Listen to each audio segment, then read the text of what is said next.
4 বছরের ভিতরে প্রায় ব্রিজের কাজ কমপ্লিট করবে। তো দেখেন কোন পর্যন্ত কমপ্লিটলি ব্রিজ বানানো হয়েছে এবং কি পরিমাণ এই যে সিমেন্টের যে পার্টসগুলো বা সিগমেন্টগুলো তো সেগুলা এনেছে সেইগুলা আপনাদেরকে দেখাবো। আর এই ব্রিজটি প্রতিনিয়ত কত পরিমাণ দিনে এগিয়ে যায় তো সেই দৃশ্যগুলো দেখাবো আপনাদেরকে। এই যে দেখাইতেছি এই পোস্টটি এবং এই যে ব্রিজটি যে দেখাইতেছি কমপ্লিট যে বানানো হয়েছে, এই পর্যন্ত কিন্তু কমপ্লিট বানানো হয়েছে। এই পোস্টটি কত নম্বর পোস্ট আপনাদেরকে বলবো অবশ্যই, আপনারা দেখতে থাকেন ভিডিওটি। তো দেখেন এই যে প্রচুর পরিমাণ যে কাজ দিনে দিনে এগিয়ে নিয়ে যাচ্ছে।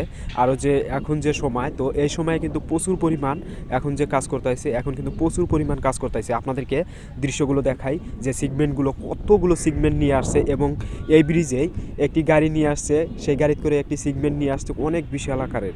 তো সেই সিগমেন্টটি কিন্তু আপনাদেরকে দেখানোর জন্য অবশ্যই চেষ্টা করব, আপনারা দেখতে থাকেন ভিডিওটি। আর দেখেন এই যে বাঙ্কারটি যে টানছে, তো একদিনের ভিতরে বা 2 দিনের ভিতরে এইখানে এই যে সিগমেন্টগুলো এই বাঙ্কারের সাথে ফিডিং করা কমপ্লিট করবে। তো দেখেন এই যে এদিকে যে অনেকগুলো সিগমেন্ট দেখতে পাচ্ছেন 4টি, আর এদিকেও আছে, আপনাদেরকে দেখাই এই বাঙ্কারের সাথে লাগানোর জন্য এই সিগমেন্টগুলো তার জন্য স্টক করে রাখছে এখানে অনেকগুলো সিগমেন্ট। আর এই পোস্টটি যে দেখতে পাচ্ছেন এই পোস্টটি হলো দেখেন 12 নম্বর পোস্ট। আর এই 12 নম্বর পোস্ট কিন্তু অনেক দিন ধরে কাজ করে আসতেছে। এই পোস্টটির সাথে বা এই বাঙ্কারটির সাথে দেখেন সিগমেন্টগুলো ফিটিং করার জন্য এখানে রাখছে।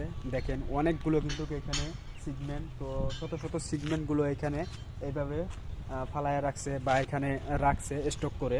যখনই এই যে ওইদিকে দেখেন এই যে পোস্টটি যে আছে ওইখানকার যখনই কাজ কমপ্লিট হবে, তো তখন কিন্তু আবার এই যে এই একটি যে পোস্ট দেখতে পাচ্ছেন, পোস্টের মাঝখানে যে ফাঁকা জায়গাটি রয়েছে ওই পোস্টের থেকে ওই দেখেন ওটি হলো 11 নম্বর পোস্ট আর এটি হলো 12 নম্বর পোস্ট।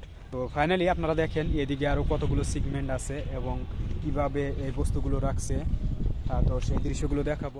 এই দেখেন এই সিগমেন্টগুলো যে রাখছে, তো এই প্রতিটি সিগমেন্টই কিন্তু এইভাবে করে রাখছে এবং ফাঁকা জায়গা কিছু কিছু ফাঁকা জায়গায় রাখছে এখান দিয়ে, যাতে ক্রেন গাড়ি দিয়ে তুলতে পারে বা ওই ব্রিজের সাথে ফিডিং করতে পারে, তার জন্য এরকম করে রাখছে। আর ওইদিকে দেখাই আপনাদেরকে, ওই সামনে যায় দেখাই ওইখানকার দৃশ্যটি বা ওইখানকার দৃশ্যগুলো দেখাই। এদিকে দেখেন প্রচুর কিন্তু সিগমেন্ট, তো আপনাদেরকে হেঁটে হেঁটে সামনে যায় দেখাই। যাই হোক আপনারা দেখতে থাকেন। আর এদিকে দেখেন মনে হয় ব্রিজ যে বানায় তো সেরকম করে পিছিয়ে থিয়ে দিছে। দেখেন এই দেখেন আমি সামনের দিকে চলে যাচ্ছি এবং এটি হলো এই যে সামনের পোস্টটি যে দেখতে পাচ্ছেন এটি হলো 13 নম্বর পোস্ট। আর এই 13 নম্বর পোস্ট পর্যন্ত কিন্তু ফাইনালি সিগমেন্টগুলো এনে থিয়ে দিছে, আরও কিন্তু ওদিকেও কিন্তু সিগমেন্ট নিয়ে থিয়ে দিছে। আর এদিকে দেখেন এই যে সিগমেন্টগুলোর যে রাখছে মাঝখান দিয়ে কত ফাঁকা জায়গা এই দেখেন। আর এদিকে দেখেন এই সিগমেন্টগুলো রাখছে, এদিকে দেখেন। তো এইরকমই প্রতিনিয়ত নতুন নতুন ভিডিও দেখার জন্য আমার এই পেজটিকে ফলো করে রাখেন, তাহলে আপনারা এই ফুলবাড়ি ব্রিজের যত আপডেট আছে আপনারা দেখতে পারবেন এই পেজের মাধ্যমে অথবা ইউটিউব চ্যানেলের মাধ্যমে।